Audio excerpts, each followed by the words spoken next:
The sky above Colorado Springs was clear and cold on the night that it had happened. Nikola Tesla was alone in his laboratory, surrounded by the hum of machines and the sharp smell of ozone. His tower reached up into the dark like a metal finger pointing at something it could not name. He had built it to study the atmosphere, to understand electricity, and to push the boundaries of what science said was even possible.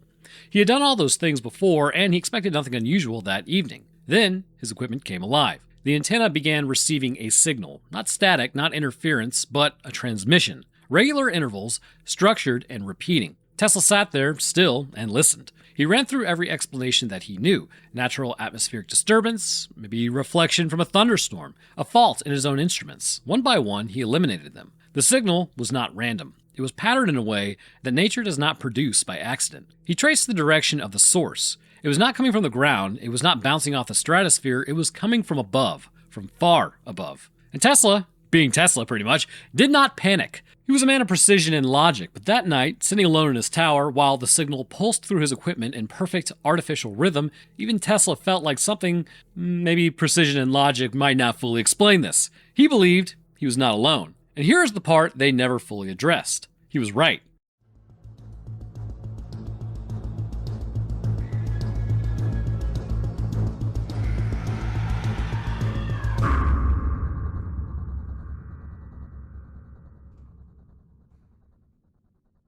To understand what the Black Knight satellite is, you first have to understand what the world believed about space in the late 19th and early 20th centuries. Space was empty. There was a consensus. We all agreed. It was a void, vast, silent, and completely indifferent to just human existence. The idea that something might be up there orbiting the Earth, watching, transmitting, that was the territory of science fiction, to serve man, so to speak. Respectable scientists did not go there. Then the signal started. And also, just to tell you about respectable scientists also said the geocentric model was totally correct, and the heliocentric model was insane. I'm pretty sure they ran Galileo out of the convention for that. So, always remember, respectable scientists still give into politics all the time. In 1899, Tesla's transmission in Colorado Springs was the first recorded incident. He reported the experience in a local newspaper saying, "I believe numbers are being used for communication because numbers are universal." He was clear about what he thought he had heard. He believed it was evidence of intelligent life beyond Earth. The scientific community reacted the way that it often does when faced with something they cannot categorize. They acknowledged his genius, then they quietly filed the claim under eccentric and moved on. Because, they didn't come up with it. So, I'm speaking a lot of that as a former scientist myself, bro. Scientists have the biggest egos of probably anybody on this planet. And they will look real science dead in the face and be like, that's wrong because I didn't come up with it. Just always remember that. Anyways, but the signals did not stop. A few years later, Marconi heard them too. This is not an issue of a dismissed outsider. Marconi was the inventor of the wireless radio. He had the Nobel Prize. Governments listened to him, and when Marconi reported receiving these same kind of structured, artificial-sounding radio pulses, the scientific community could not dismiss him so easily. See? So instead, they simply did not discuss it. The signals were quietly noted and then quietly ignored. Then, Jørgen Hals. Hals was a Norwegian radio engineer, methodical and precise by profession. In the late 1920s, he noticed something strange happening with certain transmissions on a particular wavelength. The signals were being echoed back, but not immediately. Normal radio echoes are fairly predictable. The signal bounces between the ground and the stratosphere and then returns in roughly 1/7 of a second. Consistent, explainable, unremarkable. These echoes were none of those things. They were returning at completely irregular intervals, sometimes 3 seconds later, sometimes 8, sometimes as long as 15 seconds after the original transmission. The delays made no sense within any known model of atmospheric radio propagation. The signals were behaving as if something was receiving them, holding them, and then retransmitting them back. These came to be known as long-delayed echoes, or LDEs. For decades, actually, amateur radio operators and shortwave listeners continued to report similar occurrences. Researchers examined the phenomenon and suggested a range of possible causes, including solar plasma activity, lunar signal reflections, swamp gas, I'm sure, made an appearance at some point, and rare atmospheric effects. Yet none of these theories completely matched the recorded evidence. Even today, long-delayed echoes remain an unsolved mystery, with no explanation officially accepted by the scientific community because they didn't come up with it. Over time, I need to stop dunking on scientists. Look, it's important to understand that just because the scientific community dismisses something, that they're human. They're human just like everybody else. They have their own beliefs on things, and they want certain things to be a certain way, whether they try to use a scientific method or not, or agree that, they should be impartial. A lot of scientists are just not impartial. Over time, most people would lose interest, though, in this phenomena. A smaller group, though, never did. It was May 14th, 1954, and two American newspapers ran a story that should have changed everything. 3 years before Sputnik, 3 years before any nation on Earth had officially placed a single object into orbit, 3 years before the space age supposedly began, a story appeared claiming that one or two artificial satellites were already circling Earth. The information originated with Major Donald Kehoe. He was not considered an obscure or, fringe figure. Kehoe had served as a Marine Corps officer, worked as a naval aviator, and maintained contacts within the U.S. government. Although he would later establish NICAP, the National Investigations Community on Aerial Phenomena, he was, at that stage, simply passing along information provided by scientists working at White Sands, New Mexico. According to those reports, the objects had already been detected and efforts were underway to follow and track them. Several weeks later, additional details began to surface. Reports spoke of two satellites. One was said to be orbiting roughly about 400 miles above Earth, while the second was estimated at around 600 miles. Both were reportedly transmitting organized radio signals at regular intervals, which means it's powered, signals that resembled the unusual transmissions previously described by Tesla and Marconi. Dr. Lincoln La Paz, an astronomer from the University of New Mexico, had reportedly been placed in charge of a team tasked with locating the objects and determining exactly what they were. The Pentagon responded quickly, and many observers considered the reaction unusually intense. Officials were reportedly angered that the information had reached the public. It was the sort of response often associated with the exposure of something regarded as both significant and highly sensitive. A few weeks after those accounts appeared, NASA independently detected signals coming from what it described as an unknown object in orbit. Astronomers in France also reported receiving the same signals. At that point, the story was no longer resting on just a single claim. Multiple organizations operating in different countries appeared to be observing these same phenomena. The military's initial conclusion seemed rather reasonable. The objects were believed to be secret Soviet surveillance satellites. Say that 3 times fast. Holy alliteration. The Cold War was at its peak, and the Soviet Union possessed both the technical ability and the motivation to launch such missions. On the surface, the theory did fit pretty much the entire circumstance, but the theory would not hold up. Investigations confirmed that the objects were not of Soviet origin. They were not American. They were not from any program that any government on Earth would acknowledge then or later.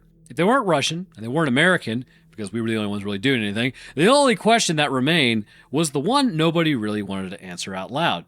Well, then who the hell put these things here? I mean, you arrived at that conclusion as well.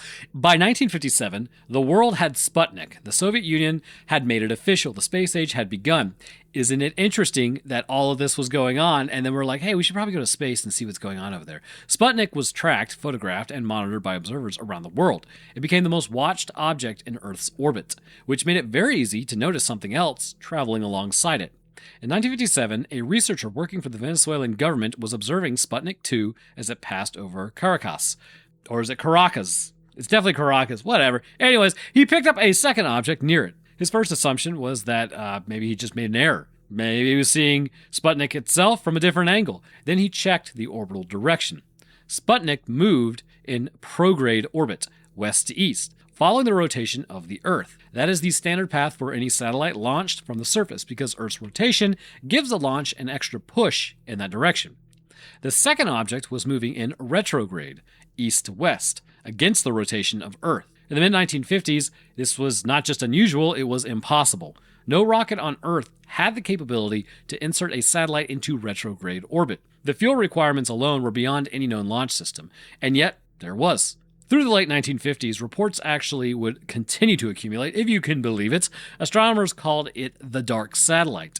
It was large, estimated to be roughly about the size of an oil truck, weighing approximately 15 tons. No launch vehicle in existence could have placed that thing in orbit, anything of that size anyways, let alone into a retrograde polar orbit. The object appeared inconsistently. Some nights it was visible, others it was not. There was no predictable schedule, which meant it really couldn't be reliably tracked. It seemed to those watching it to be choosing when to be seen. Then on February 11th, 1960, the United States government officially acknowledged it. Finally! Welcome to the party, guys. The story eventually appeared in the New York Times with a Washington dateline attached. What caught the attention of pretty much everyone was not the sensational language, but the measured tone of the official response. According to the Defense Department, tracking stations in the United States had identified an unknown silent object orbiting Earth along a near-polar path. The statement acknowledged that the object, which had become known as the dark satellite, had been monitored for nearly 2 weeks, yet its identity and origin kind of just completely remained undetermined.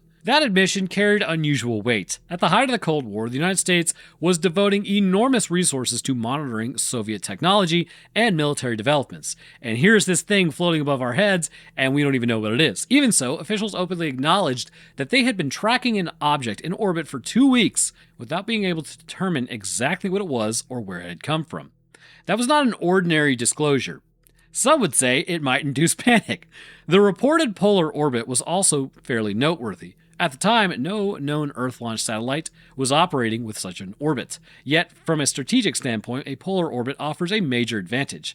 As a planet rotates beneath the spacecraft, the orbit eventually allows coverage of virtually every region of the Earth's surface. For any system designed to observe the entire world, rather than just a single nation or area, a polar orbit would be the logical choice. Whatever the Black Knight was, it was positioned perfectly to see the whole world. The story attracted widespread attention. Time magazine covered it, the Navy conducted efforts to monitor it.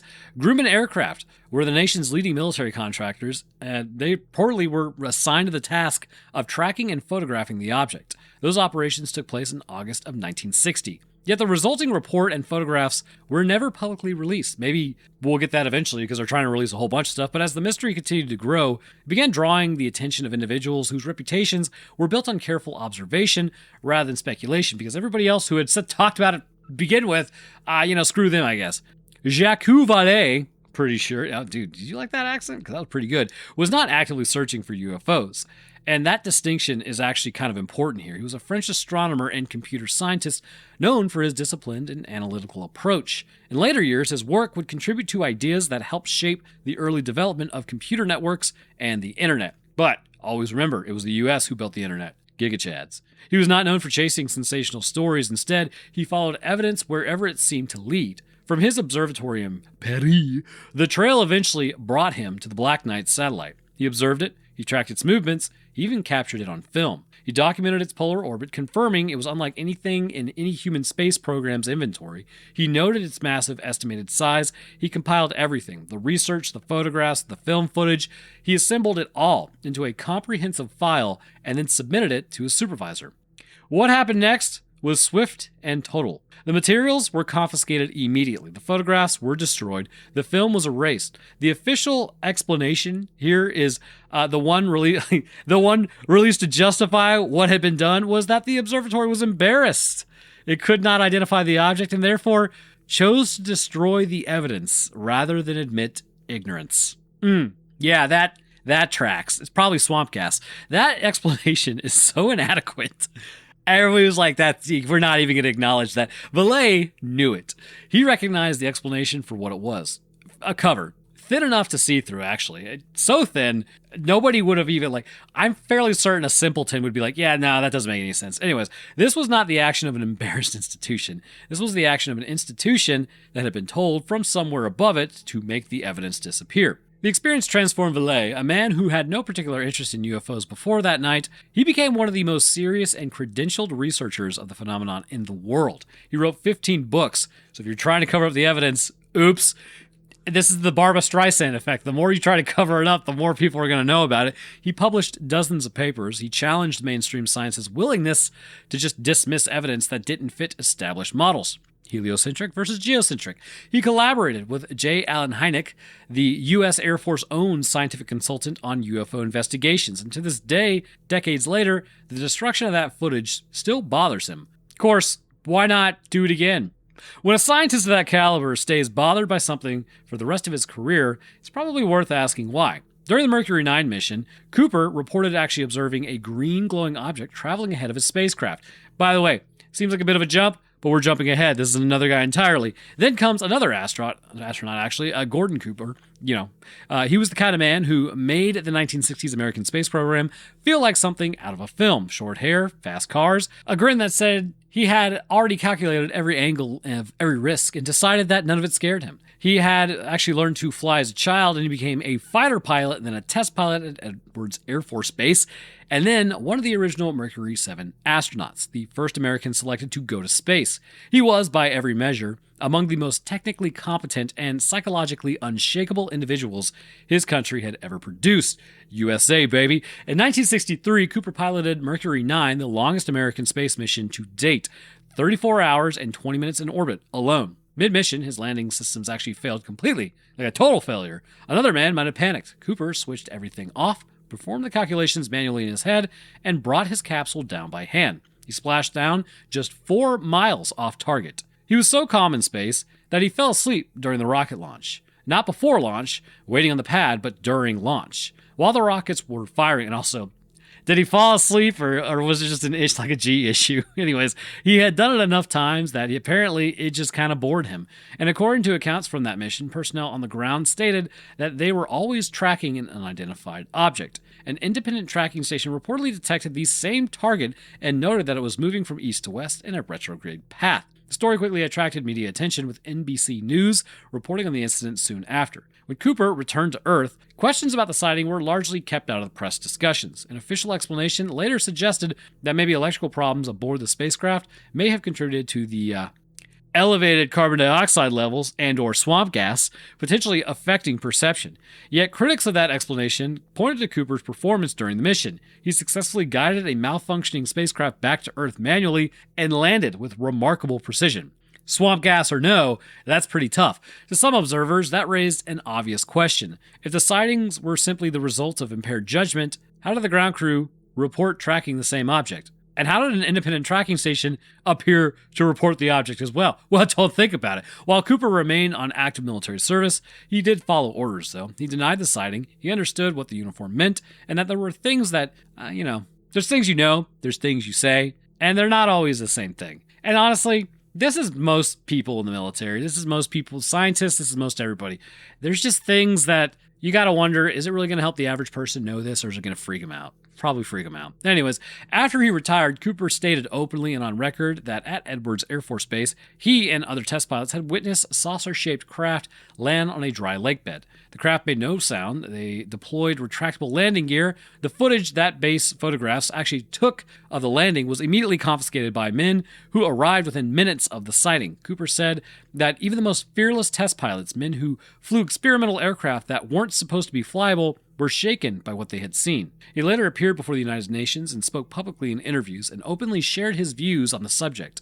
Throughout those appearances, he argued that individuals with access to important information were withholding knowledge from the public. He maintained that government authorities in the United States were deliberately concealing details related to UFO investigations. Would the U.S. government keep things from you? I don't think so. Drawing on his own experience, he also stated that radar data had verified hundreds of reports made by pilots over the years, leading him to believe that the phenomenon deserved far more serious attention than it was receiving. And I can never remember if Congress confirmed that the aliens exist. I know they confirmed UAPs exist, which is just we don't know what they are, right? They didn't say, hey, aliens are real, but they're like, yeah, there's things flying around. We don't know what they actually are. It could be another nation that just has way superior technology. Or it could be aliens. I don't know. Anyways, he maintained every single one of these positions until his death in 2004. Which, the big thing here is you do not dismiss Gordon Cooper. Not because of who he was, though that does matter, but because of what dismissing him requires. It requires you to believe that one of the most technically precise, emotionally stable human beings ever selected for the hardest job in the world was simultaneously fabricating an elaborate lie and sustaining it across decades all the way to the United Nations and back for no discernible personal benefit, and you sitting there who didn't see any of this is just going to be like, nah, I don't believe it. I know I sound pretty biased right now, but when you stack it up like that, it does sound kind of crazy. But the math here, it doesn't math. voice crack or no. And then in 1973, a Scottish researcher named Duncan Lunan went back to the long-delayed echo data, the original Norwegian observations, the French data from 1929, all of it. He was looking for a pattern. He plotted the data on a graph, one on an axis that he placed the time delay between echoes. On the other axis, he placed the position of each echo in sequence. He stared at the result. Nothing recognizable emerged, just scattered points with no apparent shape or meaning. But then, Lunan reversed the axes. The dots rearranged themselves into something that made the hair on the back of his neck stand up. What he was looking at was a sky map. Specifically, it was the constellation Bootes, I believe it is pronounced, a large constellation in the northern sky, one of the oldest recorded in human astronomy. He went back to the 1929 French data and plotted it the same way. The same constellation appeared. Independent data source, same result, but there was a problem.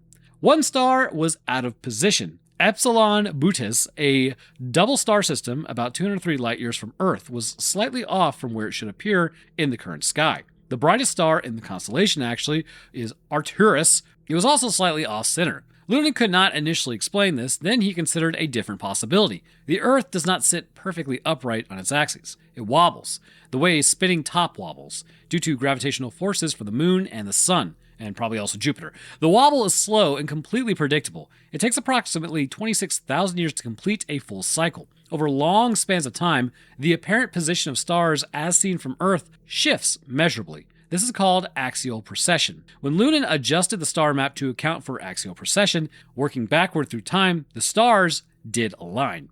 Epsilon Bootes and Arcturus moved to their correct positions relative to each other. They aligned for a period approximately 13,000 years ago. The Black Knight satellite was not a recent arrival. According to this analysis, it had been in orbit for many thousands of years. Lunan later interpreted the complete sequence of echoes as a coherent message. According to his translation, the signal appeared to describe a civilization originating from Epsilon Bootes, a binary star system. The message indicated that its inhabitants lived on the 6th or 7th planet orbiting the larger star. It further described a 6th planet as having a single moon, while the 4th planet was said to possess 3 moons. And why aren't we looking there to talk to people? Maybe we are. I don't know. The 1st and 3rd planets were described as having 1 moon of their own. The final portion of the decoded message suggested that a probe was located in the direction of Arcturus, identified according to the star maps referenced in the transmission. Lunan acknowledged that the evidence was not scientifically airtight. He said so himself, clearly and honestly. He later revised his claims, then revised them again, which is not great. His work has been criticized for relying on a subjective method. The decision to reverse the graph axes could be seen as working backward from a desired conclusion. These are fair criticisms, but it doesn't really change the fact that it is a bit strange. But the French data from 1929 was independent of the Norwegian data. Different source, different year, different researchers, different, basically country, a lot of different things, same constellation. And the 13,000-year timestamp is not arbitrary. It coincides with the end of the Ice Age and also the Younger Dryas event, a period of catastrophic global change that, according to a growing body of geological evidence, may have actually ended at least one prior advanced human civilization. Bummer. And if someone wanted to leave a message that survived over 10,000 years without deteriorating, without being flooded or frozen or buried, orbit is the safest place to put it. Then, on December 4th, 1998, Space Shuttle Endeavour launched a mission, STS-88, the first shuttle mission to the International Space Station. The primary objective was straightforward: deliver and install the Unity node, the structural connector between the Russian and American segments of the ISS. It was a historic mission for practical engineering reasons. The crew was experienced, the mission well documented, and everything was proceeding quite normally. On December 11th, astronomers photographed something. You probably know what it is. NASA released the images publicly, and they showed a dark, elongated object in orbit around Earth. Large, solid-looking, distinctly shaped. The internet then erupted. UFO researchers identified it immediately as the Black Knight satellite. For the first time in a century of reports, there were photographs taken in orbit by NASA's own crew of something that had no business being there. NASA's official explanation: during a spacewalk, astronaut Jerry Rose accidentally lost a thermal blanket. The blanket drifted away. It was photographed to document the loss. That's it. That's all they want. We want to document the loss of a blanket. Examining the photographs carefully and the explanation kind of creates more questions than it answers. Like, Why? Anyways, in some images, the object does appear flat and reflective, consistent with a loose thermal blanket tumbling in the vacuum. But in other photographs, the object appears solid, structured, and dimensionally stable. A thermal blanket in orbit would deform and tumble constantly, changing shape with every frame. Some of these photographs show something that holds its shape with a consistency that a loose sheet of material, a thermal blanket, is not going to maintain. The explanation is plausible enough to close the case for people who want it closed. For everyone else, the images remain exactly what they appear to be. Photographs of an unidentified object in orbit taken by NASA with an official explanation that fits some images but not all of them. By this point, the evidence spans over 100 years, multiple witnesses across multiple countries, government acknowledgement in the pages of the New York Times, photographs from orbit, a decoded radio message pointing to a star system 203 light years away. What more do you need? Cats and dogs laying together, anarchy. The question is really no longer whether something is up there. The question is, what is it? Well, the most widely discussed possibility is that the Black Knight is an extraterrestrial probe. We send that crap out all the time. Sent by an advanced civilization to observe Earth, placed in polar orbit to monitor every point of the planet's surface, and transmitting data back across 13,000 years. This is not an outlandish thing. And also, I'll tell you what, let's see. In 12,800 years, unless they've got like some, faster than light signaling, they're going to be like, whoa, that civilization took off. But this is not as outlandish as it sounds. Hopefully our civilization is still around than 13,000 years. Consider the math. If a civilization exists that is even a few thousand years more technologically advanced than ours, it would be capable of launching probes to every star system in the region of the galaxy that could potentially support life. If it finds life, well then amaze, I guess. We are already doing a version of this ourselves. The Voyager probes, launched in 1977, carry golden records with information about Earth and humanity. We need to retrieve those things as soon as possible. We don't need those out there. A message for any civilization that finds them. We are right now sending our own version of a Black Knight satellite into the dark, except it tells everything where we are and how to find us. It's not exactly great, by the way.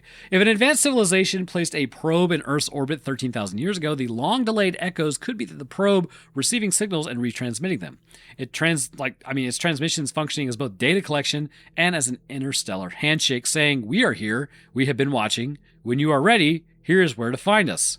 And now, 203 light years away is it's a little far.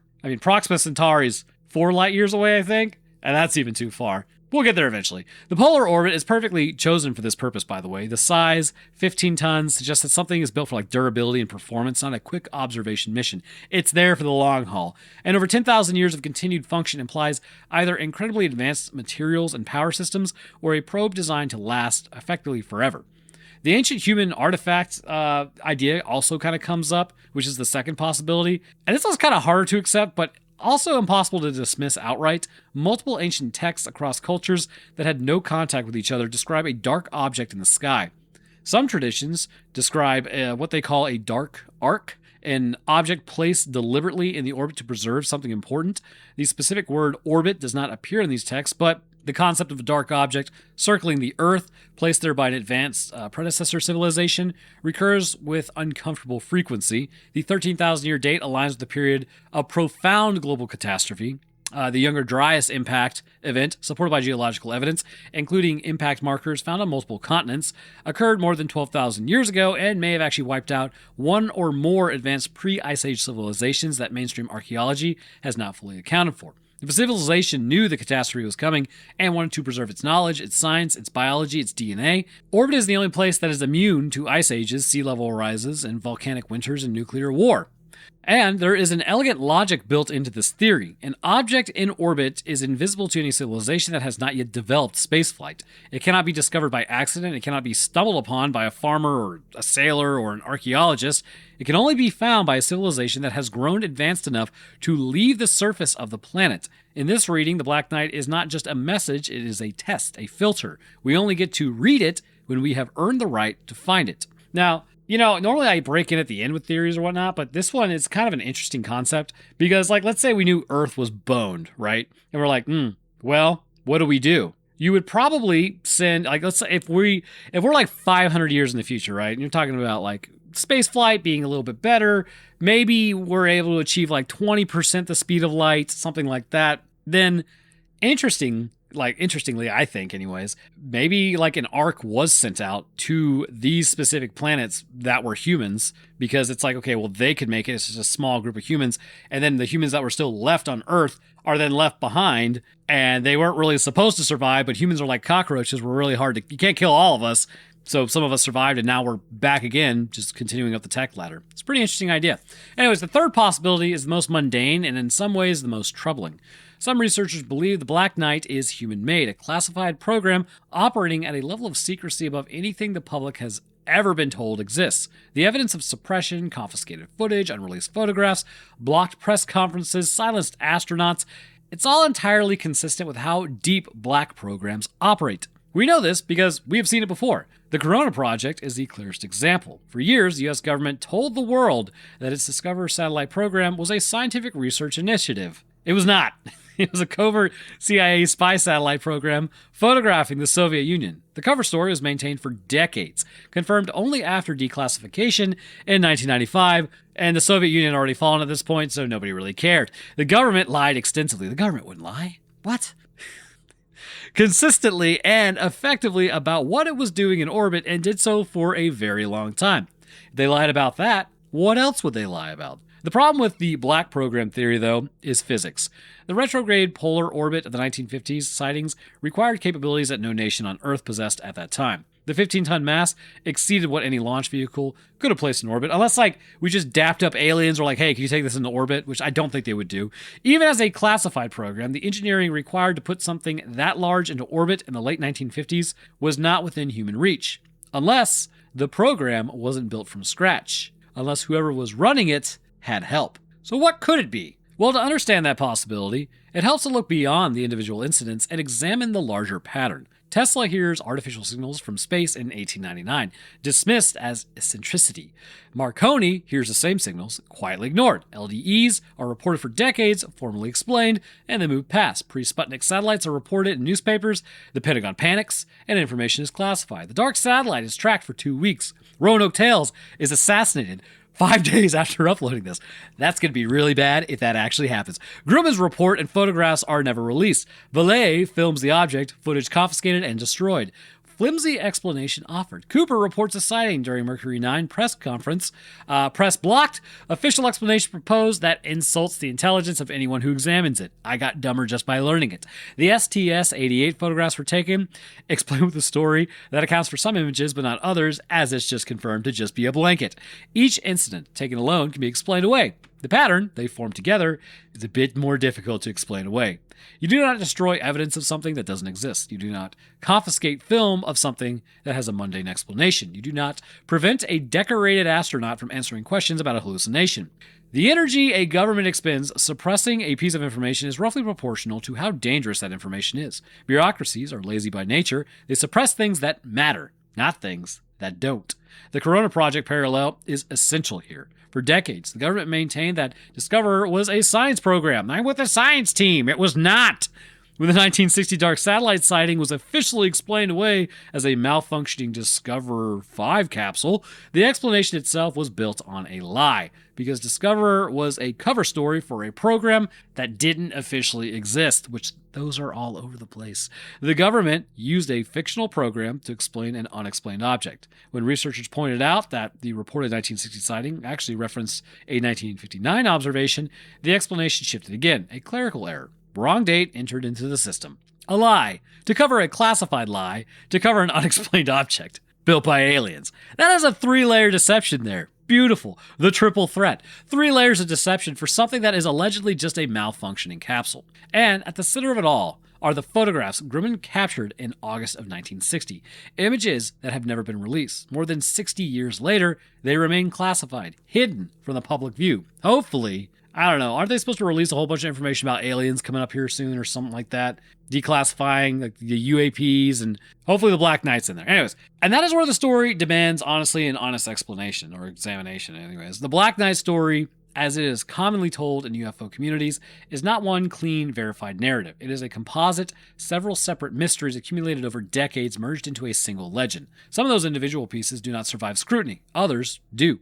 A fair analysis requires acknowledging both. Tesla and Marconi almost certainly did not receive signals from the Black Knight. What they most likely heard were pulsars, rotating neutron stars that emitted highly kind of irregular radio pulses across vast distances. Pulsars were not officially discovered until 1968, which means that in 1899, a regular pulse from a deep space anything would have been indistinguishable from an artificial transmission. The signals were real. Their source was almost certainly astrophysical, not artificial. This part of the legend should probably be retired. Duncan Lunan's star map, while intellectually compelling, rests on a methodology that is not scientifically rigorous.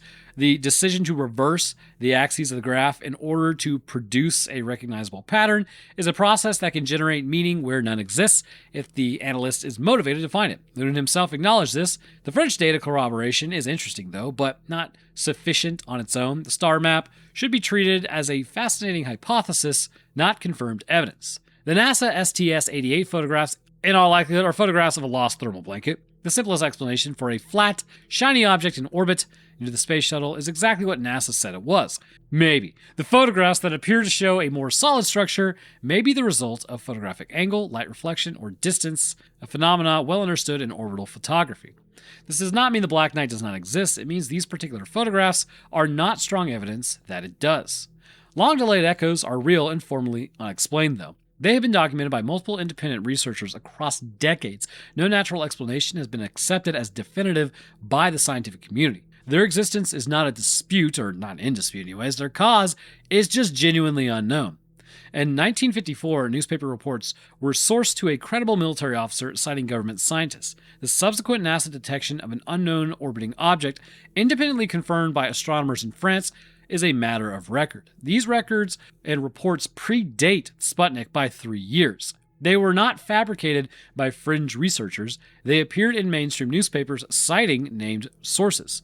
The official acknowledgement of the dark satellite in the New York Times on February 11, 1960, is a documented historical fact. The United States Defense Department said in print that an unidentified satellite in polar orbit of unknown identity and origin has been tracked for nearly 2 weeks. The statement has never been retracted or adequately explained. The object it describes does not appear in any declassified inventory of known satellites or space debris from that period. Jacques Vallee, is a real person with a real verifiable career. His observations and the subsequent confiscation and destruction of his evidence are documented. His credentials are impeachable. His account has not changed in decades. Gordon Cooper's testimony, given under oath before the United Nations and in multiple recorded interviews after his retirement from the government service, is consistent and specific. He has no motive to fabricate, and really every reason just remains silent. He chose not to. The Corona Project declassification proved definitively that the U.S. government was capable of lying in a sustained, coordinated, and sophisticated way about what it had in orbit, and doing so for decades. That is not speculation, it is just declassified history. It makes the dismissal of any orbital mystery on the grounds that the government would never lie about something like that logically untenable.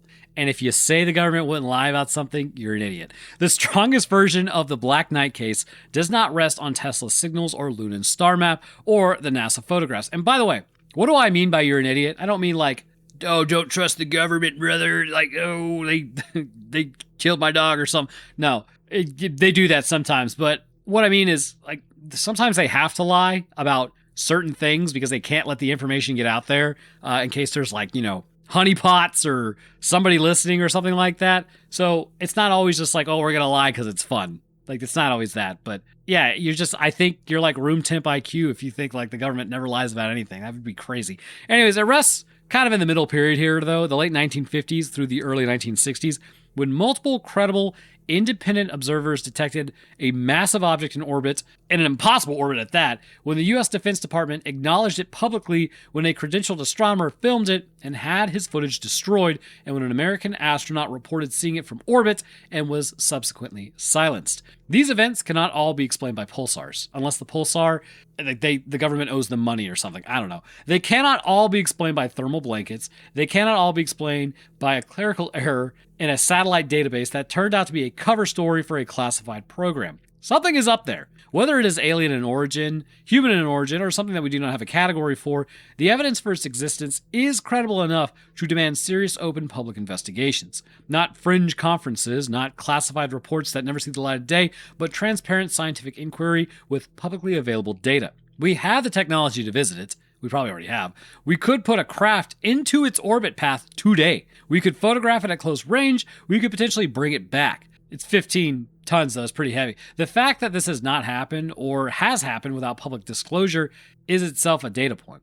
Okay, I know Elon Musk is not everybody's favorite person in the world, and I'm not going to get into like the politics of everything, but you're telling me that guy wouldn't want to go and like figure out what that is? The dude freaking launched a car into space. I'm just saying, it seems to me like they would do that. Anyways, the question of whether we are alone in the universe is not a philosophical curiosity. It is the most important question of our species that we've ever really asked, and also what happens after we die. That one's pretty important too. And if an object 15 tons in mass has been orbiting our planet in a polar retrograde path for 13,000 years, carrying a message pointing to a double star system 203 light years away, then to answer that question, it maybe just be waiting on us 600 miles above our head. Those in power know the public cares about this. They know the questions are not going away. Every major UFO disclosure of the last decade, the 2017 Pentagon UAP program revelation, the 2021 UAP report to Congress, the 2023 military whistleblower hearings, came not because the government decided it was time to be honest, but because sustained public pressure made silence just completely unsustainable. The dominoes are standing. The first one just needs to be pushed. So again, I always like to I broke in earlier with the theory and whatnot, but there's something that I think might be important to kind of maybe temper expectations here. So always remember, first off, the government are like you and I. They're just people. They're people who may have access to classified information or may not have access to classified information. It's never as cool as you actually think things are, yada, yada, yada, blah, blah, blah. But the point is that first, it could, like, Earth has lots of things orbiting it all the time. It's not just man-made satellites and the moon. We actually capture new moons occasionally, I guess the best way to put it, where it's just chunks of rock that happen to be floating by and then get into an orbit. This could have been not really necessarily like a comet because that's going to have enough speed to get out of our orbit, but it could have been something that was just going fast enough to just be in a close orbit, and then it's totally possible at some point it entered the atmosphere and just blew apart, and that was it. It could have been just a blanket, according to NASA. It could be that, yeah, we really don't know what it is, but it's like, this has happened before, right? Or not really just before. What was it? Oumuamua or whatever his name was, I forget. That thing entered our solar system, and we didn't even know it was coming, and we barely could turn the telescopes in time to look at it and be like, oh crap, what is that? And that's kind of the thing. Now, our methods are getting better, so the last one that just went through, they were kind of wondering what it was going to be because it positioned itself to actually pass through a lot of the inner planets. And people were speculating like, okay, well, is this like alien technology or whatever? And then they looked at it and they're like, no, it's just a rock. Now, that's not to say it couldn't be something, but it's important to remember that we don't necessarily see all these things coming, which is kind of scary also because it's like, there could be a big one coming towards us and we just really wouldn't even know. We're getting better at it, but that doesn't mean we're perfect at it. We definitely need more refined methods, I guess the best way to put it. So it could just be a captured rock. The other side of that is the whole working backwards thing, right? Like I get like scientifically, yeah, it might be like you're working for a conclusion or you're working from the conclusion, you want it to be X, Y, Z. But at the same time, it still is a bit odd that it would kind of line up that way. And as far as like, you're talking human civilizations where, maybe we were more advanced in the past and we sent something up and we sent like an ark out there to like go to these other planets because Earth was having issues. Maybe our species at that time could be like, no, this is really it. We got to get off this rock. And then now we're here and we're like, okay, well, we survived. And now obviously we're going back out into space and everything. And I mean, I could definitely see that being the case. But the biggest issue I think I have with that is like, really, really think about that for a minute. You have a species, like would be us, who was so far advanced that we were able to go like interstellar traveling at that point. And even if it's like, oh, well, we think we're going to go extinct, it's how would we screw that up that much? How would we not know what the actual outcome was going to be? How could we interstellarly travel but not kind of like do something about the situation or build something that was gonna like withstand time. Like, oh, it's gonna snow and ice and all this stuff. Yeah, let's start building structures that are gonna survive this. And like, or like, why would you not just go to the equator? You know, there's just like a lot of things that I'm like, I get like the whole species amnesia thing,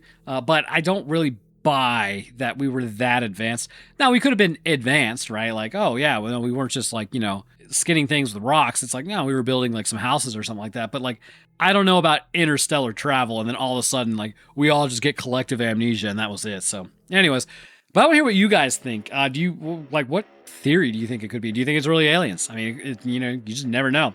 Let me know down in the comments. I'll drop my Twitter, Discord, Patreon, Roanoke Gaming, and Instagram, and all that other crap in the comments. And if you want to support the channel, you can check out the Patreon. Otherwise, I'd like to thank my patrons real quick. At the Literal Wendigo tier, we have Gradius, Monkey Man, Scrungle, Invictus Echo, Drake Von Lord. At the Eyewitness Event tier, we have Abiru Laga, Dragon Master Knight, Hope Blighton, and Need Extra Lives. At the first-hand accounts tier, we have Acidity. At the second accounts tier, we have Troy, Pouches, and Hendrick. Thank you guys for your awesome support. And the rest of my patrons, I really do appreciate you guys. You're absolute ballers, so thank you. But all right, that's going to do it for me. I hope everyone enjoyed, and I will see y'all in the next one.